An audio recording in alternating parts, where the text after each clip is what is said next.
الحمد لله نحمده ونستعينه ونستغفره ونؤمن به ونتوكل عليه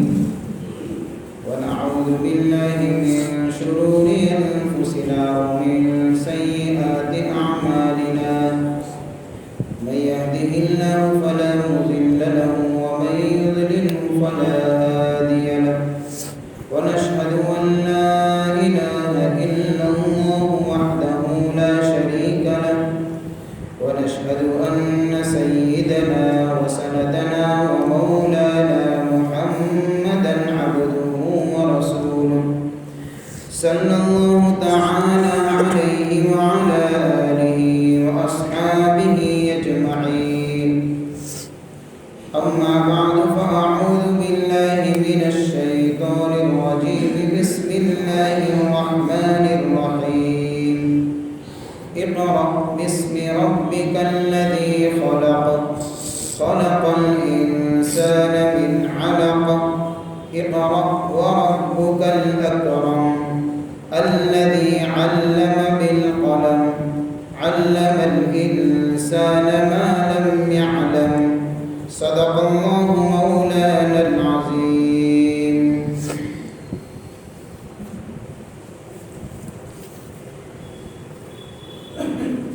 اقرأ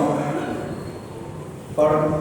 بسم ربک الذی خلق اپنے رب کے نام کی مدد سے جس نے سب کچھ پیدا کیا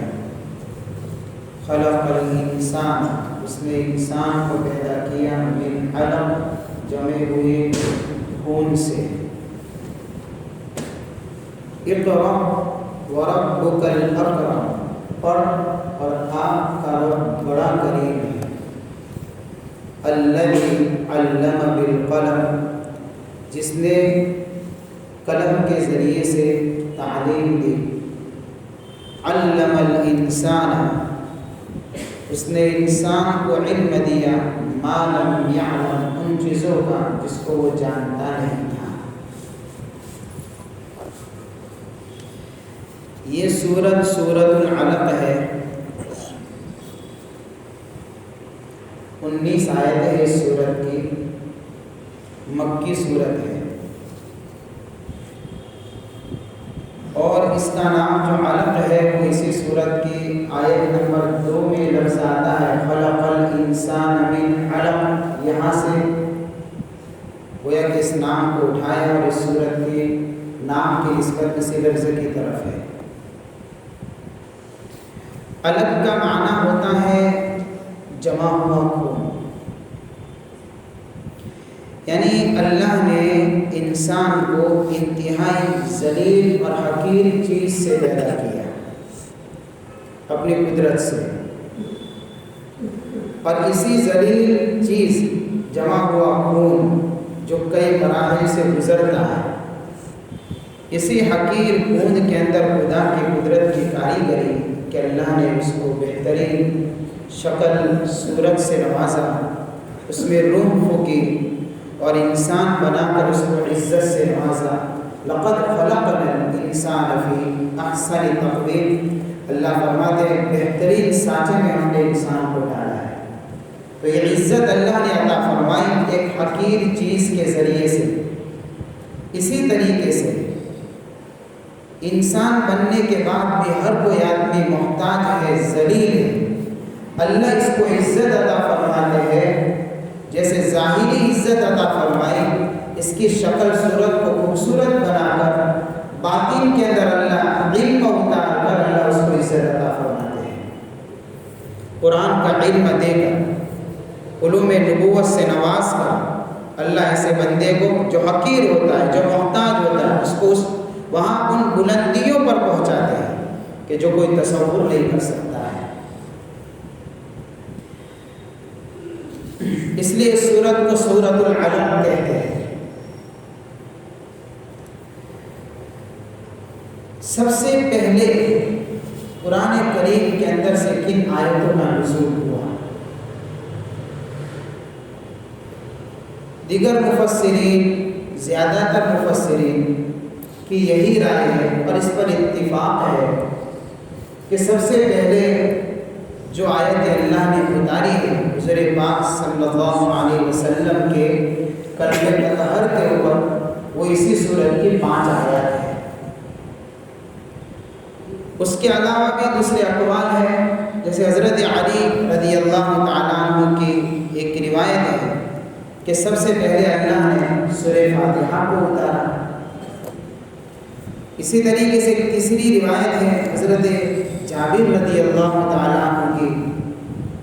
وہ فرماتے ہیں کہ اللہ نے سب سے پہلے سورہ مدثر کی آیتوں کو اتارا۔ لیکن زیادہ تر اتفاق اسی بات پر ہے کہ سب سے پہلے جن آیتوں کا نزول ہوا ہے وہ یہی سورۃ العلق کی 5 آیتیں ہیں جو میں نے آپ کے سامنے پڑھی۔ یہ جو الگ الگ روایتیں ہیں اس کی وجہ یہ ہے کہ جیسے حضرت علی رضی اللہ تعالیٰ کی روایت لے لی جائے کہ ان کی روایت سے معلوم ہوتا ہے کہ سورہ فاتحہ کا نزول پہلے ہوا ہے، تو اس کا مطلب یہ ہوگا کہ دعا اور مناجات کی تعلیم دینے کے لیے اگر دیکھا جائے اس اعتبار سے تو سب سے پہلے اللہ نے سورہ فاتحہ کو اتارا ہے۔ اور اگر احکام کی تبلیغ کو مد نظر رکھا جائے اور قرآن کے نزول کے تسلسل کو دیکھا جائے تو سب سے پہلے اللہ نے سورہ مدثر کی آیتوں کو اتارا ہے۔ اور سورۃ العلق کی آیتیں یہ تو سب سے پہلے اتری ہی ہے، لیکن ان آیتوں کے نزول کے بعد کچھ مدت تک وحی کا سلسلہ موقوف رہا، تو وحی کا سلسلہ موقوف رہا، اس کے بعد یہ آیتیں اتری، تو کسی نے سورہ مدثر سے جو نزول قرآن کا سلسلہ مسلسل چلا اس کو لیتے ہوئے کہا کہ سورہ مدثر کی آیتیں پہلے اتری، ورنہ زیادہ محقق اور مفسرین کا اتفاق اسی پر ہے کہ اللہ تعالیٰ نے انہی 5 آیتوں کو سب سے پہلے اتارا ہے۔ ان آیتوں کے نزول کا واقعہ ایسا ہوا، یعنی آغاز وحی کا سلسلہ کیسے شروع ہوا، کب ہوا۔ احادیث میں ہے، سیرت نگاروں نے سیرت کی کتابوں میں، مفسرین نے تفسیر کے اندر ان ساری باتوں کو لیا ہے۔ حضرت عائشہ رضی اللہ تعالیٰ عنہ فرماتی کہ وحی کے علامات حضور پر اس طریقے سے ظاہر ہوئی کہ آپ کو سچے خواب دکھائے جانے لگے،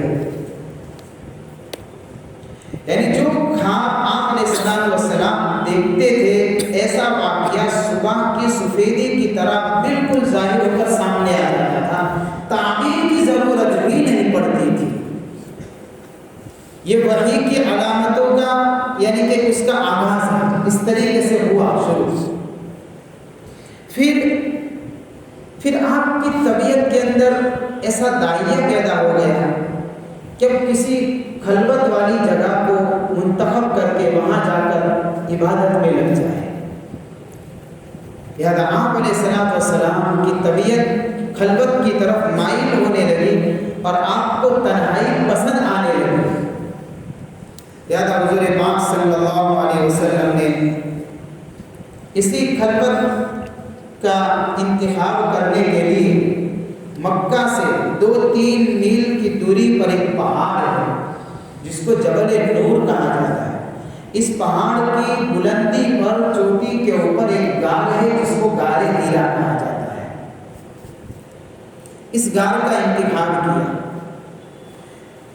اب حضور پاک صلی اللہ علیہ وسلم اس غار کے اندر جانے لگے اور کئی دن کئی رات مسلسل آپ علیہ السلام وہی غار میں تنہائی میں رہ کر غور و فکر کرنا، اللہ کی یاد کرنا، اس طریقے سے عبادت میں مشغول رہتے۔ ساتھ میں توشہ بھی لے جاتے۔ حضرت خدیجہ رضی اللہ تعالیٰ عنہ آپ کے لیے توشے کا انتظام کرتے، پانی ہے، کھجور ہے، روٹی ہے، یعنی اس زمانے میں جو چیزیں میسر تھیں۔ اس اعتبار سے حضرت خدیجہ رضی اللہ تعالیٰ عنہ حضور پاک صلی اللہ علیہ وسلم کے لیے توشے کا انتظام فرماتے اور آپ علیہ السلام پھر وہ غار میں چلے جاتے۔ کئی راتیں گزر جاتی، کئی دن گزر جاتے، جب تک توشہ ہوتا تھا تب تک اسی گھر میں رکتے، اللہ کی عبادت کرتے، غور و فکر کرتے خدا کی مخلوقات پہ، توجہ اللہ کی طرف، یہ سارا سلسلہ چلتا۔ جب توشہ ختم ہو جاتا تو پھر حضور پاک صلی اللہ علیہ وسلم واپس آتے، تشریف لاتے گھر کے اوپر، حضرت خدیجہ رضی اللہ تعالیٰ عنہ پھر آپ کے لیے توشے کا انتظام کرتی چند دنوں کا، پھر وہ توشہ لے کر پھر حضور صلی اللہ علیہ وسلم گھر میں چلے جاتے اور اپنی عبادت میں لگ جاتے۔ یہ سلسلہ چل رہا تھا۔ ایک مرتبہ ایسا ہوا کہ آپ علیہ الصلوۃ والسلام گھر میں اور ایک فرشتہ انسانی شکل کے اندر حضور پاک صلی اللہ علیہ وسلم کے سامنے نمودار ہوتا ہے، اور حضور سے اس فرشتے نے کہا کہ اقرأ پڑھیے،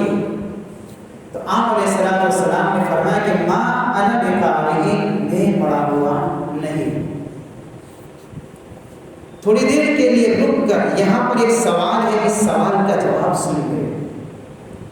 سوال یہ ہے کہ حضور صلی اللہ علیہ وسلم نے یہ کیوں کہا کہ میں پڑھا ہوا نہیں ہوں؟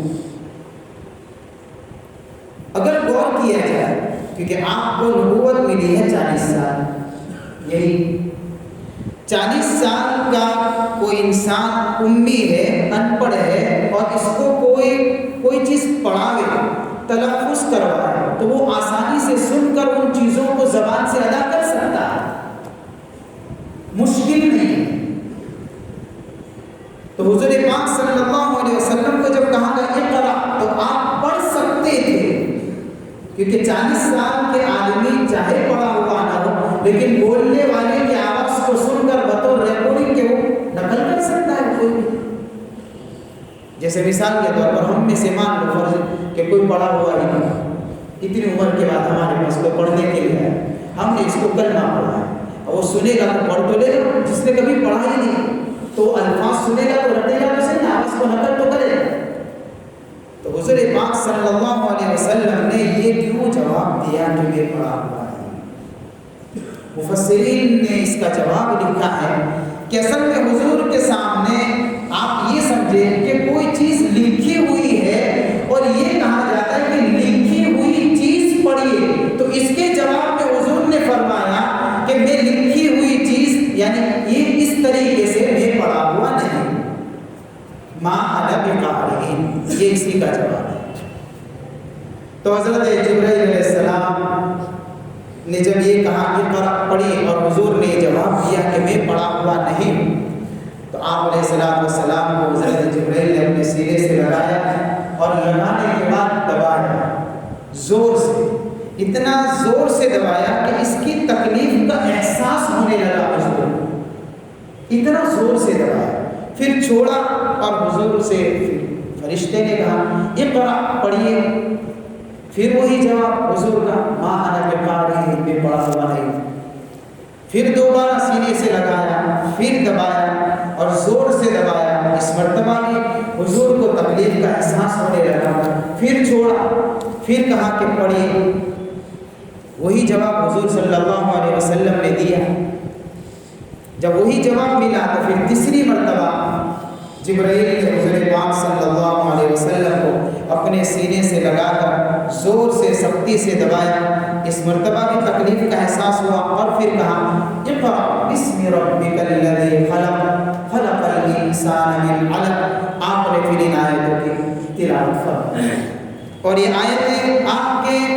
قلب اطہر میں اور آپ کے ذہن مبارک کے اندر نقش ہو گئی، جم گئی، یاد ہو گئی۔ لیکن یہ پہلی وحی تھی زندگی کی، حضور پاک صلی اللہ علیہ وسلم کے اوپر میں نے بتایا کہ دبایا تو سختی محسوس ہونے لگی۔ اس واقعے سے چند باتیں سمجھ لیں گے، باقی واقعہ میں بعد میں لیتا ہوں۔ حضرت جبرائیل نے حضور پاک صلی اللہ علیہ وسلم کو کیوں دبایا؟ کیوں دبایا؟ کیا صرف دبانا ہی مقصود تھا؟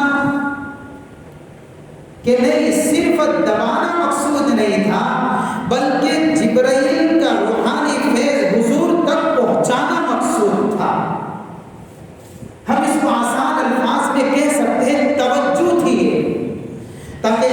جبرائیل کا روحانی فیض حضور کے قلب اطہر میں پہنچ جائے اور آپ کے قلب کے اندر یہ صلاحیت پیدا ہو جائے کہ آیات ربانی کا تحمل کر سکے، وحی الہی کا بوجھ کو اٹھا سکے۔ اس لیے حضرت جبرائیل علیہ السلام نے حضور پاک صلی اللہ علیہ وسلم کو بار بار دبایا، اور اس طریقے سے فیض منتقل ہوتا ہے جیسے اللہ والوں کی توجہ ہوتی ہے۔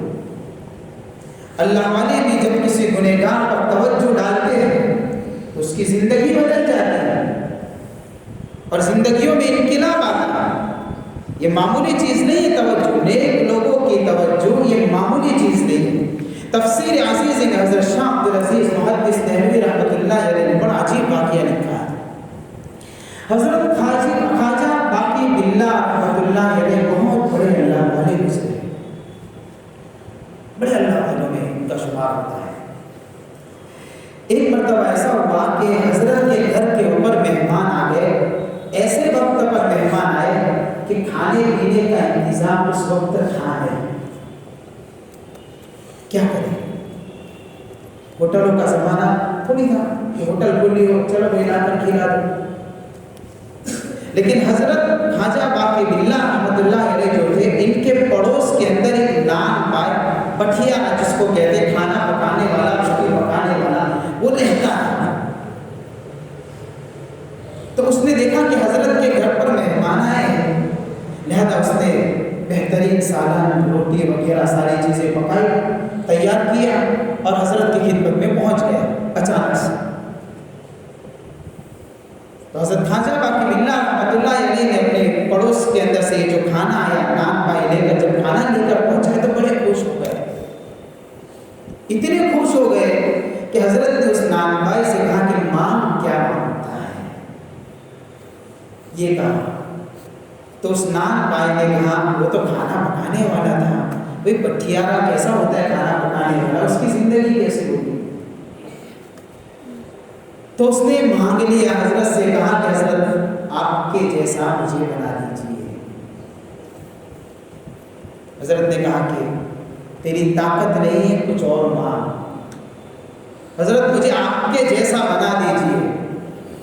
حضرت سمجھاتے رہے، سمجھا نہیں، اصرار کرنے لگا، بس حضرت آپ نے جب کہا ہے مانگ کیا مانگتا ہے، میں نے یہی مانگا ہے، مجھے آپ کے جیسا بنا دیجیے۔ توجہ کس کو کہتے ہیں، اس کا اثر کیا ہے؟ لے گئے حضرت کمرے کے اندر، اس پر توجہ ڈالی، توجہ ڈالنے کے بعد اس نان بائی کو لے کر کمرے سے باہر نکلے، مجمع بیٹھا ہوا ہے، آپ کے جیسا بننے کی درخواست کی تھی، نان بائی کی شکل صورت کی حضرت کی سیم ٹو سیم لگ گئی، پورا چینج ہو گیا، ظاہر بھی بدل گیا، پہچان نہیں سکتا تھا کوئی، اس میں سے حضرت کون ہے وہ نان بائی کون سا ہے، دونوں کی شکل ایک جیسی ہو گئی۔ لوگوں نے ایک نشانی سے پہچانا کہ حضرت کی توجہ کی وجہ سے جو علوم کا علم کا اس کے دل پر ہوا اور اس پر تحمل نہیں کر سکا، وہ مدہوش ہو گیا، اسے حال میں انتقال کر گیا، لوگوں نے پہچانا کہ یہی نان بائی تھا۔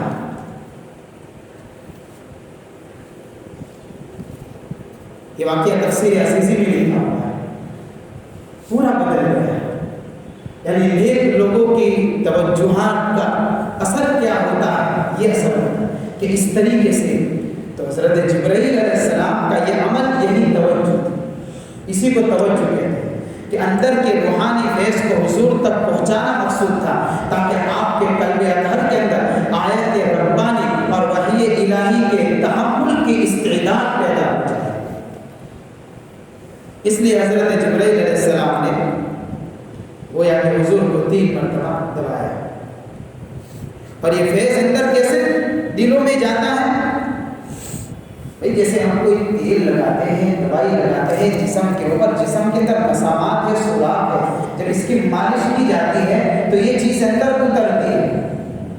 نکلتی ہے، اندر اتر غیر محسوس طریقے سے اندر اترتی ہے۔ سر میں تیل لگایا، مالش کی، تھوڑی دیر کے بعد دیکھیں کہ وہ تیل نظر نہیں آئے گا، کہاں گیا؟ کہ وہ مسامات کے ذریعے سے اندر اتر گیا۔ اسی طریقے سے توجہ کی برکت یہ ہوتی ہے کہ یہ روحانی فیض اس طریقے سے سامنے والے کے دل میں منتقل ہو جاتا ہے۔ اور پھر وہ صلاحیتیں کھل کر سامنے آتی ہیں۔ تو حضرت حضور پاک صلی اللہ علیہ وسلم کے اوپر 5 آیت کا نزول ہوا اور آپ کو اس طریقے سے گویا کہ سینے سے لگایا گیا، دبایا گیا، لیکن آیتیں تو محفوظ ہو گئی، حضور کو یاد بھی ہو گئی، دل دماغ کے اندر نقش ہو گئی آیت، لیکن آپ پر اثر ہو گیا اس وحی کا، بدن میں لرزہ ہے، کپکپی ہے، گھبراہٹ ہے، ایک عجیب کیفیت حضور کی پیدا ہو گئی۔ تو آپ علیہ السلام گھر پر تشریف لاتے ہیں، حضرت خدیجہ الکبریٰ رضی اللہ تعالیٰ عنہ ایسے ذہین سمجھدار علم والی عورت وقت کے اوپر کس طریقے سے فیصلہ کرنا، حضور کو اللہ نے سب سے پہلی بیوی آپ کی امہات المؤمنین میں سے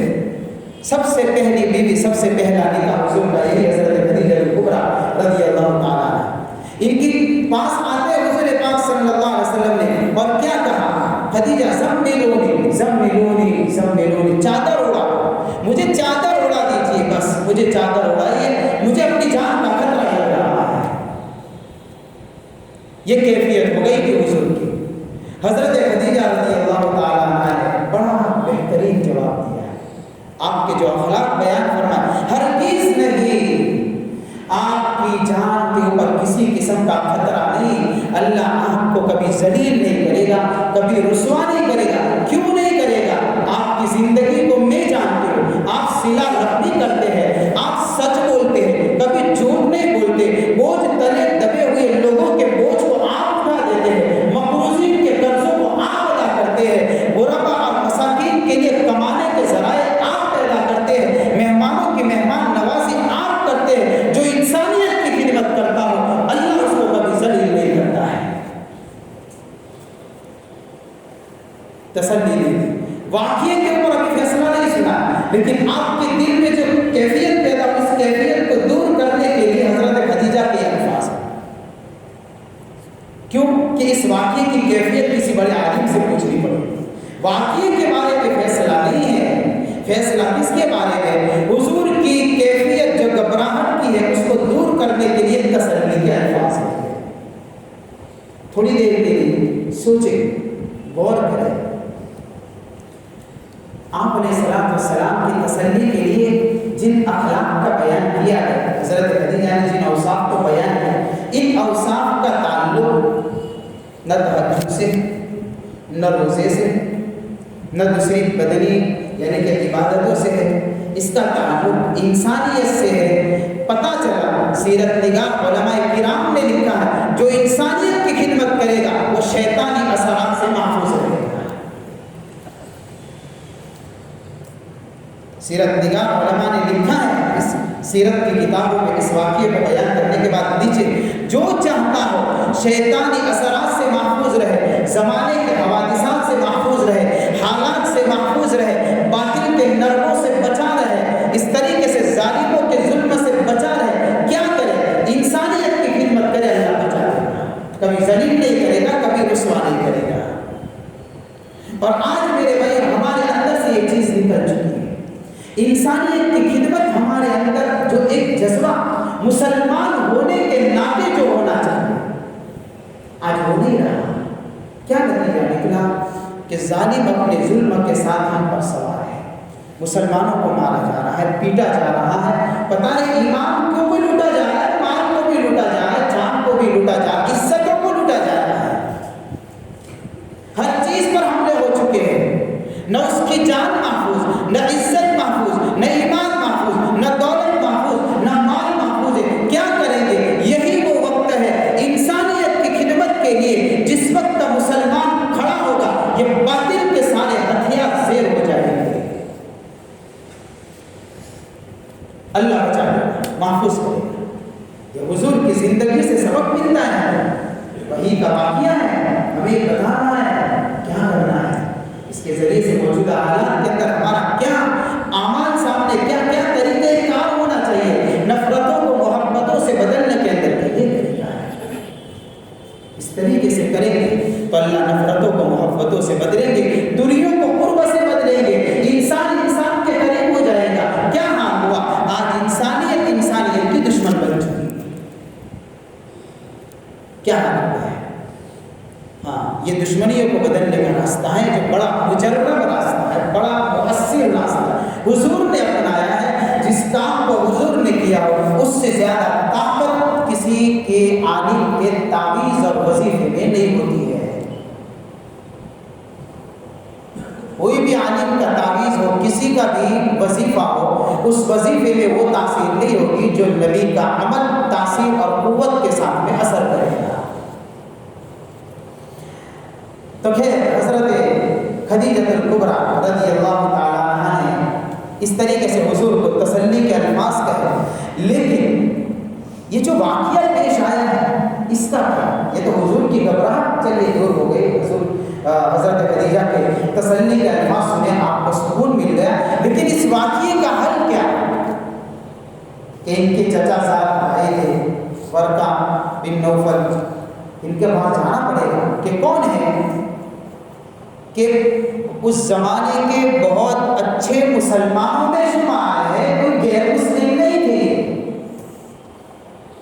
یہ عیسائیت کے اوپر جمے ہوئے تھے اور انجیل کا ترجمہ عربی میں کیا تھا، لوگوں کو کفر شرک بت پرستی سے روکتے تھے وہ۔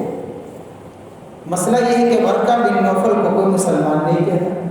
زمانے جاہلیت کے کارن تھے، نہیں، اس زمانے میں جو دین رائج تھا اس کے اوپر جمے ہوئے تھے، اور یہ آسمانی کتابوں کا علم تھا اس کے پاس، ان کے پاس، وہ جانتے تھے۔ حضرت خدیجہ الکبریٰ نے وقت پر فیصلہ کیا ہے کیا کرنا ہے، یہ نہیں کہ بھائی اس کے پاس لے جاؤ، اس کے پاس لے جاؤ، اس کے پاس لے جاؤ، کیسے حالات میں کیسا قدم اٹھانا۔ بیوی سمجھدار علم والی ہے، وہ شوہر کبھی ٹھوکر نہیں کھاتا ہے۔ ہمارے گھروں کے اندر جو قدم قدم پر ٹھوکریں ہیں، اس کی ایک وجہ یہ ہے کہ ہم نے بیویوں کے اندر، بچیوں کے اندر وہ دین کی تعلیم اور وہ سمجھداری جو علم کے راستے سے آتی ہے وہ پیدا نہیں کی ہے، اس لیے آج کی بچیوں میں علم کم ہوتا ہے، موقع کے اوپر آئے ہوئے حالات کا فیصلہ نہیں کر سکتے، جذباتیت والا قدم اٹھتا ہے، معاملات طلاق تک پہنچتا ہے۔ اس لیے کہا جاتا ہے کہ بچیوں کی تربیت اس انداز سے کی جائے کہ چاہے اس پر حالات آئے، کہ چاہے شوہر پر حالات آئے، چاہے گھر کے اندر حالات آئے، ان حالات میں کیا کرنا ہے وہ اپنے گھر کا نظام چلا سکے۔ اسی لیے کہا جاتا ہے حضرت خدیجہ کا عمل ہے، یہ بتا وقت کے اوپر کیا فیصلہ، ادھر ادھر نہیں کہا۔ حضرت ورقہ بن نوفل کی خدمت میں پہنچے، حضرت خدیجہ نے کہا چچا صاحب سنیے، اپنے بھتیجے کی بات سنیے، اس کا واقعہ سنیے۔ ورقہ بن نوفل بڑی عمر ہو چکی تھی، کافی لمبی عمر تھی، نابینا تھی۔ حضور صلی اللہ علیہ وسلم نے پورا غار کا وحی کا واقعہ سنایا۔ جیسے ہی ورقہ نے سنا اس واقعے کو فوراً کہا یہ تو وہی فرشتہ ہے جو فرشتہ موسیٰ علیہ السلام کے اوپر بھی آیا تھا، یہ وہی فرشتہ ہے۔ مسئلے کا حل مل گیا، وہ سمجھ گئے یہی آخری نبی ہے، لہذا فوراً انہوں نے ایک بات کہی ہے کہ جس وقت آپ کو آپ کی قوم نکالے گی، کاش کہ اس وقت ورقہ جوان ہوتا، زندہ ہوتا، میں آپ کا ساتھ دیتا، آپ کی تصدیق کرتا۔ اس لیے بعضوں نے ورقہ کو صحابہ میں شمار کیا ہے۔ حضور پاک صلی اللہ علیہ وسلم نے سنا ایسا بھی ہوگا کہ میرے ساتھ میں میری قوم مجھے نکال دے گی، کہ ہاں صرف آپ کے ساتھ میں نہیں، جس نے بھی حق کا اعلان کیا ہے ہر نبی کے ساتھ میں معاملہ پیش آیا ہے، آپ کے ساتھ میں بھی آئے گا۔ تو یہ پورا یعنی کہ واقعہ ہے آغاز وحی کا کہ کس کس طریقے سے کیا حالات بنے۔ اس واقعے کے ذریعے سے بہت کچھ باتیں سیکھنے کو ملتی ہے۔ ایک بات تو یہ ہے کہ حضور پاک صلی اللہ علیہ وسلم کے اوپر یہ خوف اور دہشت کیوں طاری ہوئی، کیوں طاری ہوئی، یہ کیفیت کیوں بن گئی، اس کی حکمت لکھی ہے علماء نے کہ اس لیے یہ کیفیت گویا کہ بنی کہ اب آپ علیہ السلام اس کیفیت کے ساتھ میں جب واقعہ بیان کرے تو صحیح جو بات پیش آئی ہے وہ بیان کرے۔ اس لیے کہ جب کوئی خوف اور دہشت میں آتا ہے اور کوئی واقعہ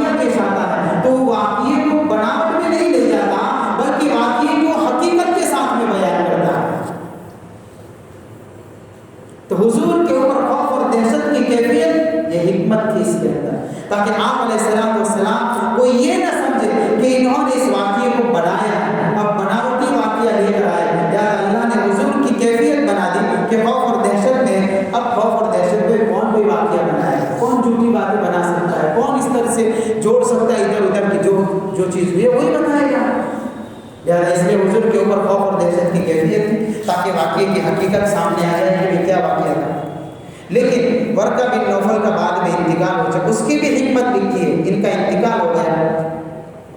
چند دنوں کے اندر، بلکہ 2-3 دن کے بعد انتقال ہوا اس واقعے کی۔ ان کا انتقال کیوں ہو گیا کہ اس میں بھی حکمت تھی، ان کا انتقال ہو گیا، وقت آ گیا تھا، لیکن حکمت یہ چھپی ہوئی تھی کہ کہیں ایسا نہ ہو کہ کوئی حضور کے اوپر یہ الزام لگائے کہ بھئی یہ لوگ بڑے بڑے پہلے زمانے کے جو عالم لوگ ہیں ان سے سیکھ کر آتے ہیں اور ہمارے سامنے واقعہ بیان کرتے ہیں، یاد اللہ کو اس شبے کی بھی ضرورت نہیں کہ اس کو بھی بیچ میں سے ہٹا دیا، میرے محبوب پر کسی بھی طرح کا کوئی شبہ نہیں ہونا چاہیے، کوئی الزام نہ لگائے اور سارے لوگ اقرار کریں یہ بتاتے ہیں بیچ میں واسطہ نہیں صرف رب کی طرف سے آتا ہے۔ تو اللہ نے ورقہ بن نوفل کو بھی اٹھا لیا، یہ آقا سے وحی ہے، اس کے ذریعے سے ایک بات یہ بھی پتہ چلتی ہے قرآن کی عظمت کتنی بڑی ہے۔ عظمت قرآن سمجھ میں آتا ہے اس واقعے سے کہ اللہ کے نبی صلی اللہ علیہ وسلم پر وحی کا نزول ہوتا ہے، آپ کی کیفیت بدل جاتی ہے، کیفیت کے اندر گھبراہٹ طاری ہو جاتی ہے، خوف کا یعنی کہ ماحول بن جاتا ہے آپ کے قلب اطہر کے اوپر ان آیتوں کے نزول کی وجہ سے۔ اتنا عظیم کلام ہے کہ جس عظیم کلام کے بارے میں اللہ نے دوسری جگہ پر کیا فرمایا، اِنَّا سَنُلْقِي عَلَيْكَ قَوْلًا ثَقِيلًا، ایسا ہم آپ کے اوپر بڑا بھاری کلام اتارنے والے ہیں، بڑا بھاری کلام۔ کیسا بھاری کلام؟ صحابہ کرام فرماتے ہیں حضور پاک صلی اللہ علیہ وسلم کا سر مبارک کسی کی ران پر ہوتا، وحی کا نزول ہوتا، وحی کے بوجھ کی وجہ سے جس کی ران ہوتی ہوئے محسوس کرتا کہ میری ران پھٹ جائے گی۔ یہ وحی کیسے عظمت ہے اس کلام کی۔ دوسری روایت میں آتا ہے کہ آپ علیہ السلام اونٹنی پر سوار ہیں، وحی کا نزول ہو گیا، اونٹنی وحی کے بوجھ کی وجہ سے دب جایا کرتی تھی۔ وحی اللہ کا کلام ہے، عظیم کلام ہے، کیسے کیفیت ہوتی تھی، کیسا وزنی کلام ہے، کیسا عظیم کلام ہے، کیسے عظمت والا کلام ہے۔ اللہ نے فرمایا اِنَّا عَرَضْنَا الْأَمَانَةَ عَلَى السَّمَاوَاتِ وَالْأَرْضِ وَالْجِبَالِ فَأَبَيْنَ أَن يَحْمِلْنَهَا وَأَشْفَقْنَ مِنْهَا وَحَمَلَهَا الْإِنسَانُ إِنَّهُ كَانَ ظَلُومًا جَهُولًا۔ اس کلام کی عظمت کو اللہ نے بیان فرمایا، اس کو پہلے پہاڑوں کے سامنے پیش کیا، زمینوں کے سامنے پیش کیا، آسمانوں کے سامنے، طاقتور مخلوق کے سامنے پیش کیا۔ فَأَبَيْنَ أَن يَحْمِلْنَهَا، ان ساری چیزوں نے انکار کر دیا کہ اس کا بوجھ اٹھا سکے گی یا نہیں۔ پتہ نہیں اتنے عظیم کلام کو ہم کیسے برداشت کریں، تو کون اٹھائے گا؟ حضرت انسان اٹھائے گا۔ فَأَبَيْنَ أَن يَحْمِلْنَهَا وَحَمَلَهَا الْإِنسَانُ، کس نے اٹھایا ہے اس عظیم کلام کو؟ کس نے لیا؟ انسان نے لے لیا۔ إِنَّهُ كَانَ ظَلُومًا جَهُولًا، ظالم بھی تو ہے، جاہل بھی تو ہے۔ کلام کی عظمت ایسی ہے کہ اللہ نے اس کے لیے انسان کو چنا اور اس کو اللہ نے عظیم نعمت سے نوازا ہے۔ یہ تو اس واقعے کے ذریعے سے پتہ چلتا ہے رب کا عظیم کلام جو اللہ نے ہم کو عطا فرمایا ہے، اور اس کے لیے اللہ نے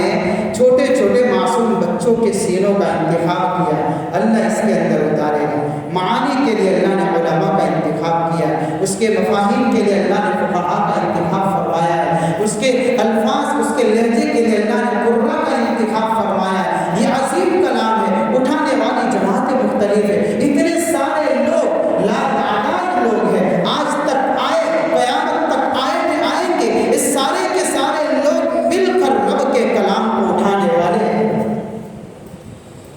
انسانوں نے مل کر اٹھایا ہے اللہ کے عظیم کلام، معمولی کلام نہیں ہے۔ اللہ ہمارے دلوں میں اس عظیم کلام کی قدردانی کی توفیق نصیب فرمائے.